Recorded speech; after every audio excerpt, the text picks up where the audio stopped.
Whenever I am feeling a bit, not really frustrated or angry, but whenever there is frustration or where there is anger in me, I like to play that song. Of course, everybody knows that's Here Comes the Sun by the Beatles. And shout out to George Harrison, who wrote that song. And I like to play these types of more happy tunes when I'm in the midst of that, but I also like to feel what there is that feeling when it arises. And I trust that if you are coming across this video, then you absolutely and unequivocally know that there's something wrong with the world. And the thing is that at the same time, there's nothing wrong. It's the paradox of life, where all of these things that are going on in the world and all of the craziness and just, the lack of awareness that people have is really profound sometimes, because these people will try to backstab you and then literally like the same day sometimes they'll act like everything's cool with you guys. And it's like, are you guys even here? Because they're not, of course, like otherwise they would be. It's kind of like, it reminds me of another song that many people probably know as well, which is,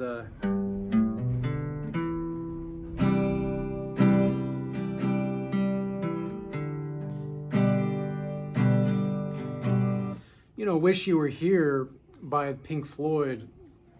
I play that song a lot also when I'm feeling a bit more, again, when I'm not feeling it, but when there is that feeling of kind of sorrowful longing for almost like a friend who isn't really with you anymore, or your father or your grandfather or your sister or your aunt or maybe a lover that you had, and you just wish they were here. It's not like you wish these people ill will. You just wish they were here. Like, you wish that they could see what they were doing. And it's so challenging, but also so humbling for us who are conscious beings to recognize that they're caught up in personality. And they think the personality is the only thing that exists. So of course their love is going to be transactional. And that is even if they have any type of love to give. Because I don't think love, like real, true love, or truthful, real love, rather. The Regal Change old timers will know exactly what I'm talking about with the Regal timeline theory here. When it comes to the real truth is still part of lived experience. And it can be illusory. Like, it is a real truth that somebody who is experiencing delusion is seeing the delusion as real, right? They see the delusion as real truth, but it's not a truthful real. So they're not actually oriented from a place of timelessness, in which when you are in that orientation of timelessness, you just are love. You just are, and you just be the healing. You, instead of trying to be the healer or be the educator or be the master, you instead just be the healing. And I think a lot of people miss the mark on what people like me, which there's not really anybody like me. Everybody's unique, of course. I've never met anybody that's completely the same as anybody else. Even the narcissists out there and I don't even like calling them narcissists, because it's more like they're so caught up in their illusions. These are beings that are so caught up in their own illusions that they don't know anything outside of themselves. Now, here's the flip side, is like, there is nothing outside of ourselves. It's all one, right? This existence, this is why I call it the soul of existence. This is why I call God the soul of existence, is because we're all one. We're all the same soul essence expressing itself in different forms.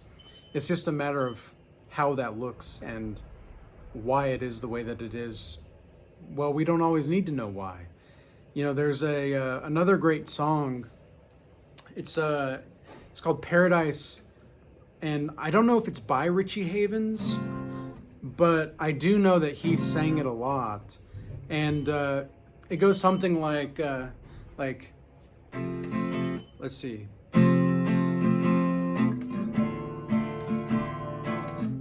Paradise is a hard place to find. Yeah, something like that, right? So paradise is a hard place to find. And then it go like somewhere along the line in the songs, or in that song lyrics, he says, he's like, I don't really have to know, as long as I'm still breathing and I've got somewhere to go. Oh, I'm okay, I say. Something like that. And that's really profound, actually, when you think about it, because, well, actually, when you don't think about it, when you stop thinking about things, like you don't need to know things. Well, you don't need to know certain things, and you don't need to think to know things. And acceptance of that is going to help us all really just allow ourselves to be more in the present moment. But I mean, we're so filled with greed and power and this hunger for more. It's like, it reminds me of Anakin when he is talking to Padme, and he's like, I'm not the Jedi I should be. I want more, but I know I shouldn't. But at least Anakin has the self-awareness to know that he doesn't need he doesn't need more, but he wants more. He's not satisfied yet. He's not satisfied with the power that he could potentially have. And I mean, that's the thing I think a lot of people are struggling with the most is, the thing is are you really enough? I mean, think about this painting, right? Of course, like, this is the Michelangelo's painting. And if you look closely, I learned this from Westworld. Westworld, they noted how this kind of looks like a human brain, and how God is reaching to touch Adam, right? But look how God is just, strong, pointing forward, all these things. But then Adam is like limp. Like it's the epitome of what happens to us as individuals when we're like, we want God and we want the soul of existence, but like, do we want God? Like, do we want the soul of existence? It's it can be kind of challenging for us because we're so focused on the wrong things. But it's not even the wrong things. It's just we're not aware of what we're doing, really. And if we were to be more aware of what we're doing, I genuinely think there would be way less unnecessary suffering. And, well, I don't even need to think about it. I know there would be unnecessary suffering that would be relieved, because I know that in myself, the more I am in tune with the mode of being in which I'm operating in myself and oriented from a place of timelessness, I'm not there fully self-realized as a being just yet, because I still have attachments, and I notice those attachments. Like, there's been a lot of trials and challenges recently for myself in which I'll have like a couple of great days and then a couple of really challenging days. And I know that it's just part of the growing process, and I know it's part of letting old timelines go, because identity is architectural, which means that your identity is constructed by the story or the narrative structure that you hold inside your mind. And so if you tell yourself, oh, well, I can't do this because of that, well, then you're going to embody that. But if you say, ooh, I can figure anything out, I can know anything, I can do this. I think that when I say I don't know, sometimes I feel like I'm lying to myself. And it's not because maybe I do know. Maybe I just don't want to have the responsibility of knowing. And that's the play in which we kind of have to just reconcile ourselves and accept that that's sometimes what it is, you know. And the duality that comes with the spiritual awakening process and, you know, moving into godlike mastery, because as I've talked about before on this channel, is that I am not the master, I'm not the educator, even though I have a godlike mastery offer as well as the Regal Academy. And these are tools and services that are made available for people who want them. And a lot of people, I've noticed the people who are willing to invest in themselves, they don't mind me talking about this stuff at all. But the people who have a hard time investing in themselves, they really have a hard time with people like trying to make a living. And it's like, would you be angry at the plumber who talks about how he is a great plumber? You know, no, you wouldn't be. So why would you be upset at the person who's embodying being the healing talk about how to be a better embodiment of being the healing? You know, it just doesn't make sense. And yet it's because people are so conditioned to believe that, well, spirituality is free.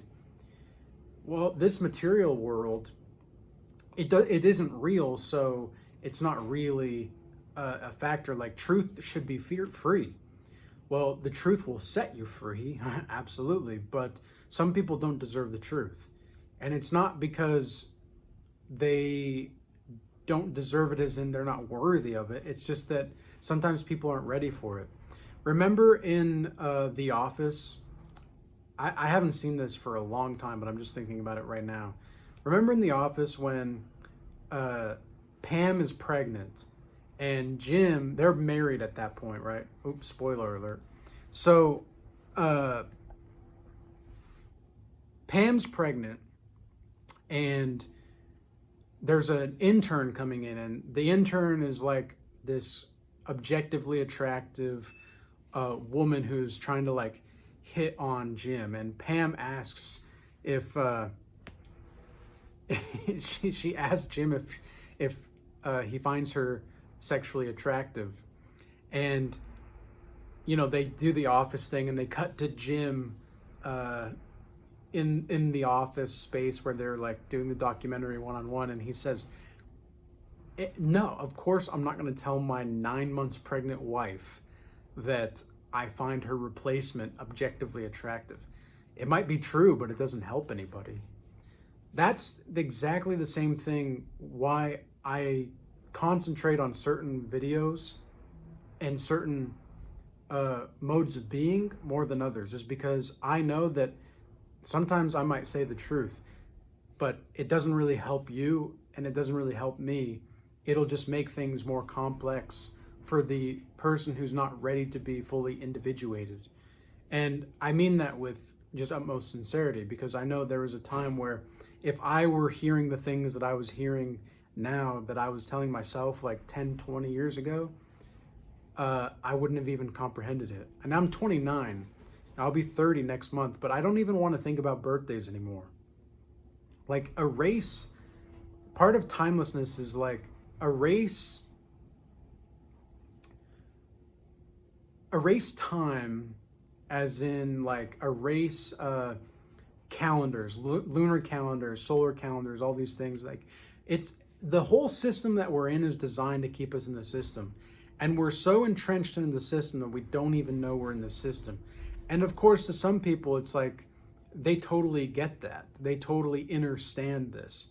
But then to other people, it's like they're hearing this for the first time and they're like, whoa, my gosh. But I don't speak to those people anymore. I speak to the people who are already understanding what I am relaying and what I'm talking about, because the world is really, it's always hanging by a thread, of course, right? But it's so fascinating how we get so caught up in the end of the world or like these narratives, and it's just like, I myself get caught up in them sometimes, and you know, it's just about coming back to like letting go, and then, you know, coming back to my attention. Like, even in the course of making these videos or doing my work, sometimes, the attention will drift off, but really it's just a stream of consciousness. And I find this to be the most therapeutic for me, as well as the most informative for you, because it gives you raw, real data information points in which the culmination of philosophical, psychological, and spiritual amalgamations within myself are purely expressed in the most raw form. And so when I'm doing this, I am refusing to be silent. I am refusing to just let people walk all over me. I'm not doing that. I'm not having that. There's nothing that we can do in the midst of this life. Like, I don't really like Andrew Tate, for example, right? I don't think that he's necessarily something, as far as what he teaches, is something to embody. However, there are certain things that we can learn from everybody. And it is part of my dharma, you might say, my Eastern philosophical as well as spiritual practice side of me coming out when I say that it is time to learn how to love everyone and tell the truth. Because this is exactly what Ram Dass's guru, Maharaji, taught him. And I want to embody that because there seems to be no other option. And like Ram Dass told the story, and he's like, the truth is I don't love everyone. He's like Maharaji, you told me to love everyone, but you also told me to tell the truth. And the truth is I don't love everyone. And that's when Maharaji says, Ram Dass, love everyone and tell the truth.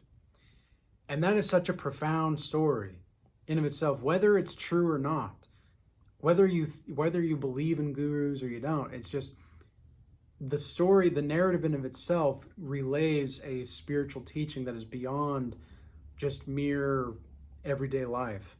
And that's the thing that we're going to have to embody sooner or later. I mean, is it going to be in this lifetime? I don't know. I mean, I don't think it's necessary to focus on reincarnation necessarily, because it doesn't really change the work spiritually that we're here to do in this life.